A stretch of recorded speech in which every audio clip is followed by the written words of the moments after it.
Hi guys! For today's video, pupunta nga tayo sa isang amusement park dito sa Dubai. Ito nga pala ay tinatawag na Motion Gate. Ito ay one of the biggest indoor theme parks dito sa Dubai. So sumakay nga lang kami ng metro dyan papunta sa IBN Batuta Mall, and then after bababa kami doon at sasakay kami ng bus. At nakarating na nga kami dito sa Motion Gate at pagpasok ito nga ang inyong makikita. Ito nga pala ay Riverland din at pagpasok nyo dito, nandito ang iba't ibang theme park na makikita dito sa Dubai. At nag-open nga pala ito ng 11 AM up to 8 PM. So nakarating tayo dito ng mga around 1 PM. So pagpasok nga dito ay i-scan lang ni ate yung QR code na binili yung ticket bago kayo makapasok sa loob.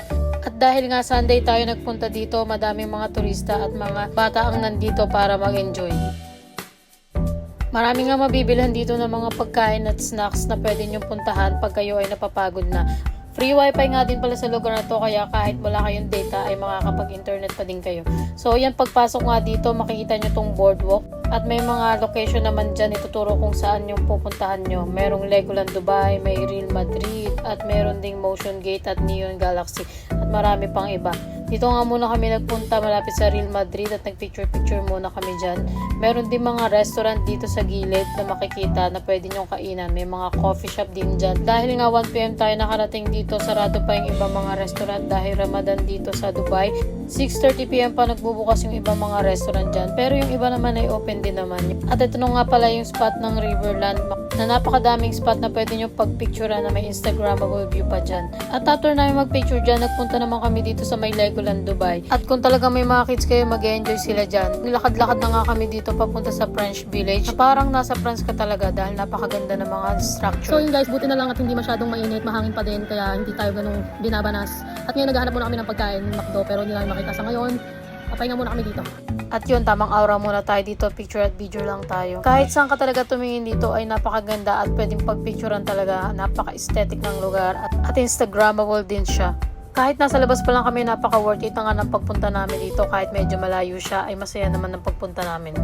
At sa wakas, nakita na nga namin to McDonald's. Napaka-aesthetic, napaka-luma ng design niya. Pero pagpasok namin dito, order na nga kami. At yan guys, kakain muna ako dahil sobrang gutom na nga kami sa paglalakad. Pagkadating pa lang namin ay nakakapagod na agad. Kaya siguruhin nyo na kapag pupunta kayo dito ay komportable yung shoes na gagamitin nyo para hindi sumakit yung mga paa nyo. At pagkatapos nga namin kumain ay naglakad na kami para puntahan na namin yung Motion Gate. At itutur ko muna kayo guys kung ano makikita nyo dito pagpunta nyo.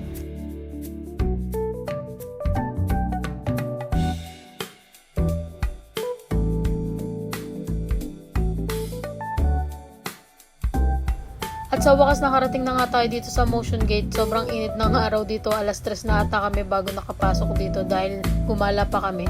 Pagdating dito, iscan lang ni ate yung QR code ng ticket namin. At sinabi niya na 7:30 PM daw yung last ride na pwede namin mapuntahan. So pagpasok nga namin dito, ayan ang makikita nyo guys. Para lang siyang Enchanted Kingdom ng Pilipinas at Universal Studio ng Singapore at Disneyland. Pero syempre, iba't iba pa din ang makikita nyo at mga rides na masasakyan nyo dahil iba't iba naman ang kanilang theme sa bawat lugar. At dito na nga makikita nyo yung DreamWorks. Dito kami unang nagpunta dahil medyo mainit pa. At ito nga ay indoor theme park kaya hindi tayo may initan pa. So pagpasok natin dito, meron dito mga souvenir na mabibilhan. Ang makikita nyo nga pala dito sa DreamWorks ay isa sa mga sikat na cartoon character na kagaya ng Shrek, How to Train Your Dragon at Kung Fu Panda at meron Madagascar. So una na nga natin papasukan itong Shrek at titingnan natin kung ano mga rides na pwede natin masakyan. Welcome to Shrek! At syempre, sino nga bang hindi nakakakilala sa Shrek movie, kaya sobrang excited talaga kami dito magpunta. Naglakad-lakad na muna kami dito at pagpasok nga namin, sabi ni Kuya sarado pa daw kaya bumalik na lang kami. Pero meron ditong rides na ganito pero hindi namin sinakyan dahil baka mahilo lang kami dyan. Napakaganda ng pagkakagawa nila dito, parang totoo talaga. Parang isipin mo na nandun ka sa movie. Pagkatapos ngayon pumunta na kami dito sa may How to Train Your Dragon. At sa kabilang side nito ay ang Madagascar. Pagpunta nga namin dito, ayan, may mga rides din kayo masasakyan. Isa nga pala ito sa mga extreme ride na sinakyan namin. Pero sobrang nakaka-enjoy. At meron nga din ditong bilihan ng mga pagkain kung kayo nagugutom na. Pumunta na nga kami dito sa Dragon Gliders at sobrang haba ng pila. Siguro 1 oras kami nakatayo dyan. Tapos ayan, malapit na kami. Sabi ni Kuya bawal na nga daw mag-cellphone at iniwan namin yung gamit namin doon sa box. Pagkatapos nga hindi na ako nakapag-video at paglabas namin meron bilihan dito. So yun guys, nandito naman kami sa Madagascar. Sobrang ganda nga dito at napaka-colorful talaga. Meron pa silang carousel dyan at kung ano-ano pang pwede nyo sakyan na pang kids talaga. Pero meron sila ditong rides na sobrang extreme at hindi namin sinakyan dahil sobrang bilis talaga. At dyan sa side meron din silang cafe na pwede nyo kainan. After naman sa Madagascar, nagpunta naman kami dito sa Kung Fu Panda. Isa nga din ito sa mga tourist attraction dito na pinupuntahan. At meron din silang live show dyan pero hindi kami nakapasok dahil sarado pa nung oras na yan.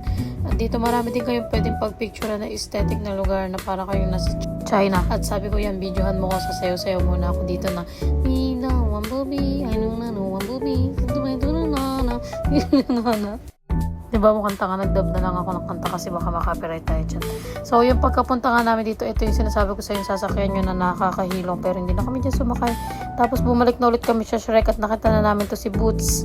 At pumasok na kami dito dahil open na nga siya. Hindi talaga kami umuwi hanggat hindi kami nakakapasok. Sobrang haba din ng pila at yan ang mga makikita nyo. Sabi nila bawal daw videohan pero bibidyohan ko pa din para makita nyo guys. At yung bata na nga yun umiiyak siya dahil natatakot siya dito pero yung mami niya gusto siyang isama sa loob.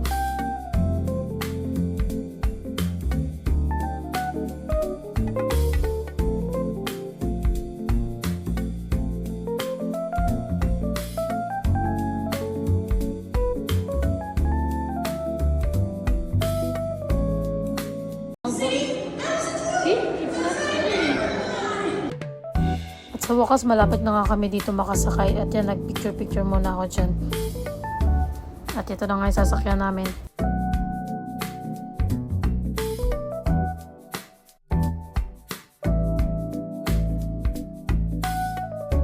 At yan, nakasama nga namin yung batang umiiyak kanina. Pero ngayon, nag-i-enjoy na siya. At yan, nakikita na nga natin. Nagkukwento lang dyan. At hindi ko na lang ilalagay yung sounds.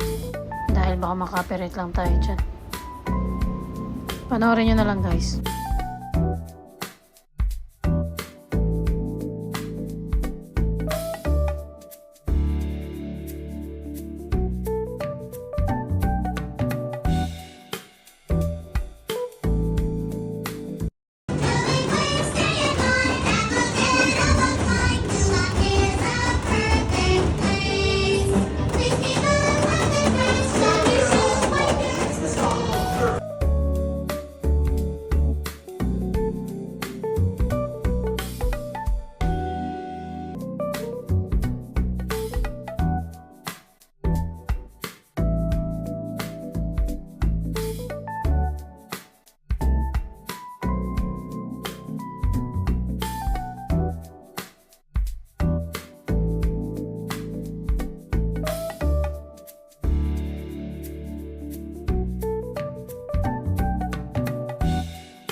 Princess, princess. Wake up! Are you Princess Fiona? I am! Awaiting a knight so bold as to rescue me. Ah, that's nice.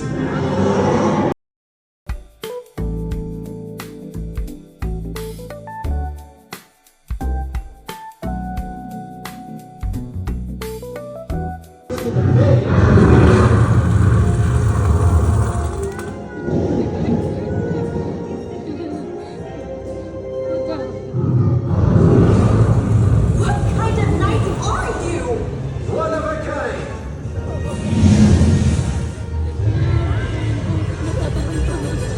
Shrek? Oh no! You don't want me! I'm a screaming coward! I just discovered you! My sparkling teeth. You right here is all the time from your food, but you must get you something because that was a bad smile you got there. Do I detect a hint of minty freshness? You don't have. You're a girl dragon. Everybody loves a fire-breathing dragon.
Be sure to pick up some waffles on your way out.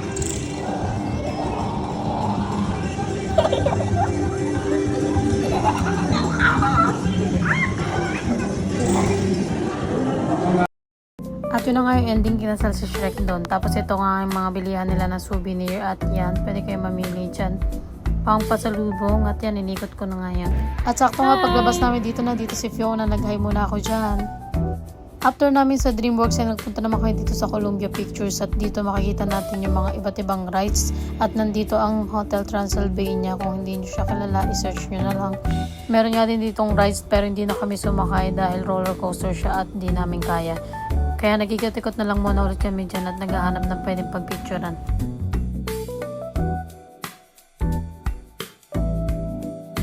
At yung sabi ko nga dito, videohan niya ako dito para aura-aura lang yan. Ito nga din Green Hornet, di na kami sumakay dyan dahil sobrang taas ng roller coaster. Pero tinry namin tong Ghostbuster. Nagtataka nga kami dito dahil walang pila. Pagpasok namin kami lang yung tao dito. Kaya na-curious talaga kami ano ba tong rides na to. Kaya yun pagdating namin dito, yan sumakay na agad kami at wala pa lang kaming gagawin dito kundi babarilin namin yung mga multo. So yan, kailangan mo lang mapatay yung mga ghosts para maka-andar ka. Ganyan lang pala yung gagawin, nakaka-boring kaya wala masyadong sumakay. Pero masaya na din naman sa experience.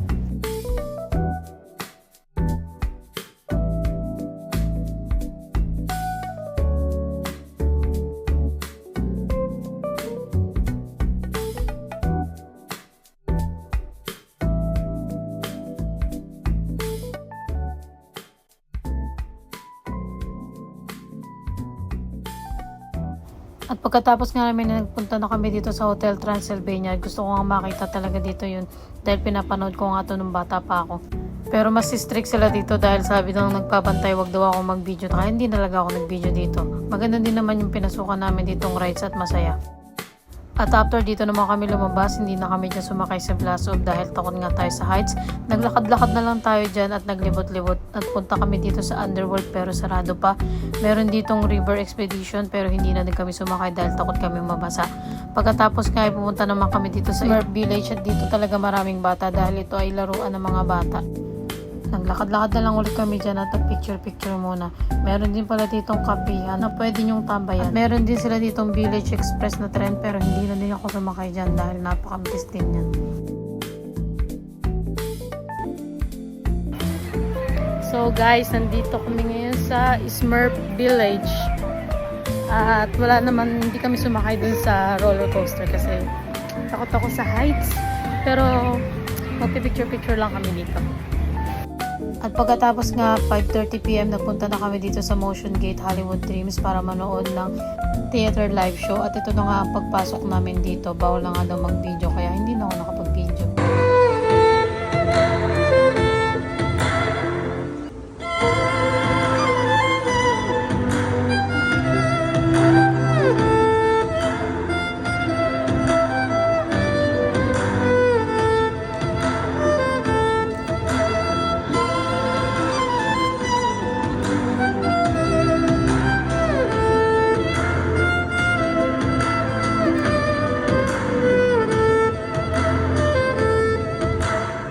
Diba, ang galing ni ating mag-violin dyan.